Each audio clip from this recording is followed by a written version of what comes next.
विक्रम बेताल।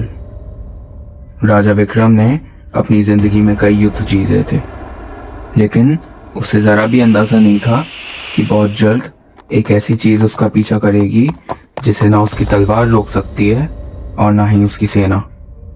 असल में कई साल पहले एक राजा था, विक्रम। उस राजा की एक आदत थी, उन्हें शिकार करना बहुत शौक था। जब भी उसे समय मिलता तो वो अपने सैनिकों के साथ घने जंगल में शिकार करने निकल जाता।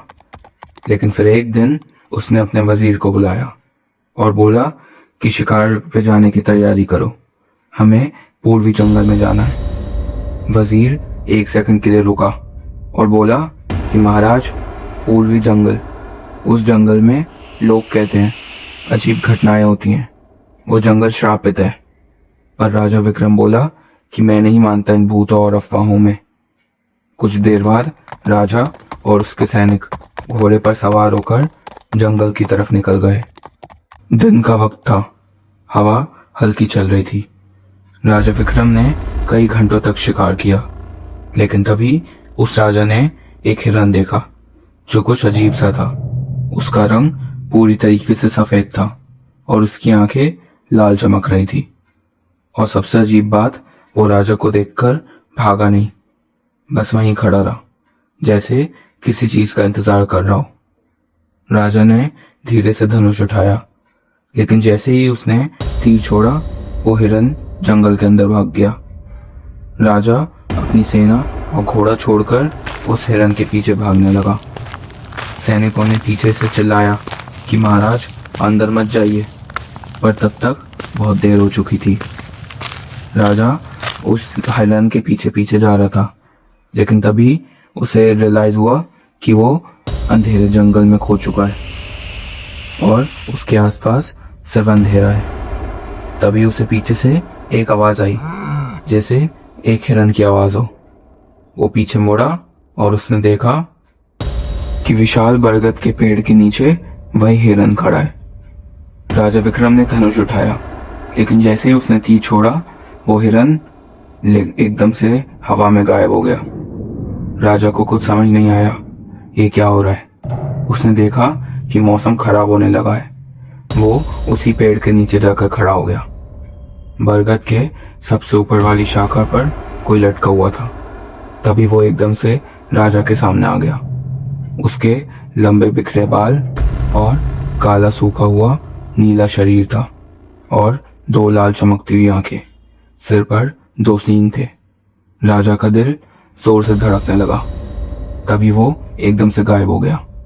राजा कुछ देर तक तो वहीं खड़ा होकर सोचने लगा और धीरे धीरे मौसम भी साफ हो गया। थोड़ी देर बाद राजा विक्रम जंगल से अपने महल की तरफ जाने लगा। महल पहुंचते ही उस राजा ने चैन की सांस ली। उसे लगा कि वो सब उसका भ्रम था। अगली सुबह जब राजा अपने कक्ष में तैयार हो रहा था, उसकी नजर सामने लगे विशाल आईने पर पड़ी और उसने देखा कि वही लंबे बाल, नीला शरीर और लाल आंखें वाला क्रिएचर उसके कंधे पर बैठा है। राजा विक्रम कुछ पल के लिए बिल्कुल स्थिर खड़ा हो गया। उसकी नजर आईने पर जम चुकी थी। आईने में वो उसके कंधे पर बैठा हुआ दिख रहा था। राजा ने उसकी तरफ देखा और बोला कि कौन हो, क्या चाहिए तुम्हें। वो राजा की बात सुनकर हंसा और बोला, मेरा नाम बेताल है। राजा एकदम पीछे मुड़ा और उसने देखा कि कक्ष पूरी तरीके से खाली है। उसने दोबारा शीशे में देखा तो वो उसके कंधे पर नहीं बैठा हुआ था। राजा को लगा कि शायद पिछली रात की थकान है। उसने खुद को समझाया कि ये सिर्फ उसका भ्रम है और कुछ नहीं। लेकिन अगले दिन भी वही हुआ। इस बार जब वो अपने महल में किसी काम से जा रहा था, उसे बेताल दोबारा से दिखा, उसके कंधे पर बैठा हुआ। उसने अपने वजीर से बोला कि तुम्हें कुछ दिख रहा है कि मेरे कंधे पर वजीर ने मना कर दिया। कई दिन बीत गए। अब राजा की तबीयत खराब होने लगी। उसे लग रहा था कि उसके कंधे पर बेताल है, लेकिन वो किसी और को नहीं दिख रहा। अगले दिन राजा ने राज्य के मुख्य पुजारी जी को बुलाया। पुजारी जी का नाम आचार्य सोमदेव था। जब वो पुजारी महल पहुंचा, राजा ने उसे सब कुछ बता दिया कि जंगल में वो हिरन दिखा था, फिर वो धूल में बदल गया, बरगद के पेड़ पर वो बेताल, फिर महल के शीशे में उसके कंधे पर दिखना। पुजारी सब कुछ शांत होकर सुनता रहा। थोड़ी देर बाद पुजारी उसी शीशे के पास गया। उसने अपनी आंखें बंद की और कुछ मंत्र पढ़ने लगा। कुछ देर बाद पुजारी जी का चेहरा पीला पड़ गया, जैसे उन्हें कोई भयानक बात पता लग गई हो। राजा ने उससे पूछा कि क्या हुआ आचार्य जी। पुजारी ने धीरे से कहा कि महाराज, आपके साथ बेताल आ गया है। पुजारी ने गहरी सांस ली और बोला, इसका जवाब मैं आपको कल दूंगा। मुझे कुछ पुराने ग्रंथों में इसका जवाब ढूंढना होगा। उस रात पुजारी राज्य के प्राचीन पुस्तकालय में गया। अगली सुबह जब वो आया, उसने राजा विक्रम को बेताल की कहानी बताई। शुरू में वो बोला कि लगभग 300 साल पहले एक तांत्रिक हुआ करता था। उसने मृत्यु को हराने की कोशिश की थी, लेकिन उसके साधना के बीच में एक बेताल उसके कब्जे से निकल गया और उसकी साधना भंग करने लगा। तांत्रिक और बेताल के बीच में युद्ध हुआ। आखिर में बेताल ने उस तांत्रिक को बरगद के पेड़ के नीचे मार दिया। मरते हुए तांत्रिक ने उस बेताल का नीचे का आधा शरीर काट दिया और उसी बेताल के पेड़ पर उस बेताल को श्राप दे दिया कैद होने का। तब से वो बरगद का पेड़ और वो जंगल दोनों श्रापित हो गए। वो हिरन जो आपने देखा था, वो भी बेताल की माया थी।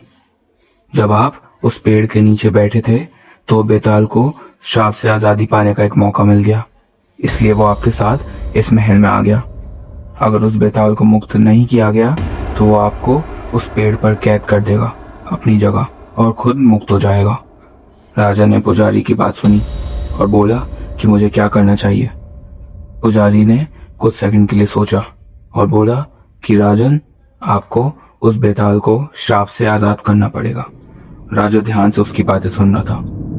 तभी पुजारी बोला कि आपको 3 चीजें करनी पड़ेगी।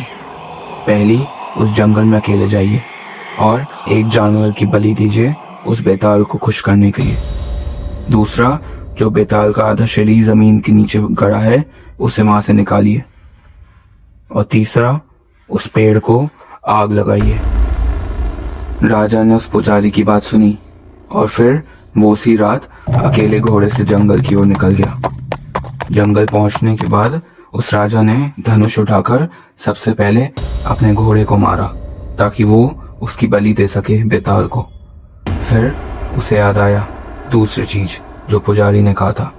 उसने जमीन खोदकर बेताल का आधा शरीर निकाला। मौसम धीरे धीरे खराब हो रहा था। तेज हवाएं शुरू हो गई थी। जंगल में कुछ अजीब आवाजें आने लगी। तभी वो मशाल लेकर आया और उसने उसी बरगद का पेड़ को जला दिया जहां से उसे बेताल मिला था। वो दूर खड़ा होकर पेड़ को जलता हुआ देखता रहा। कुछ दिनों बाद राजा विक्रम दोबारा शिकार पर निकला और उस जंगल में उसे वो हिरन दोबारा दिख गया।